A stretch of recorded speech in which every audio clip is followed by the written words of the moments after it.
আসসালামু আলাইকুম প্রিয় বন্ধুরা, গ্রামের বাড়িতে চলে এসেছি।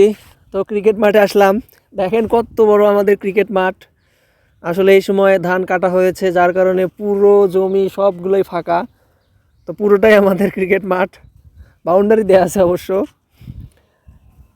ছোটোবেলায় আমরা এরকম পিচ বানাইতাম।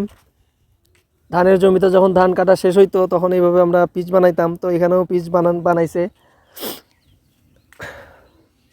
তো আপনারা দেখতে পারতেছেন পিচটা অতটা ফিনিশিং হয় নাই, হয়তো বা আরও কাজ বাকি আছে।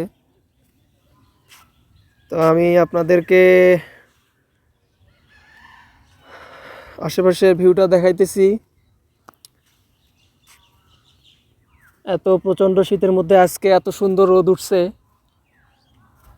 সো রোদের মধ্যে এরকম খোলামেলা জায়গায় খোলা আকাশের নিচে ভালোই লাগতেছে। এই হচ্ছে ক্রিকেটের পিচ। আমি জানি আপনারা বেশিরভাগ প্রায় সবাই এই ধরনের ক্রিকেট পিচে খেলেছেন, এই ধরনের পিচ বানাইছেন ধান কাটার পরে জমিতে। তো ছোটোবেলায় আমরাও এগুলো করতাম, এখন আসলে সুযোগ নাই। তো যেহেতু গ্রামের বাড়িতে চলে আসছি, এই জন্য একটু স্মৃতিচারণ করতেছি আর কি।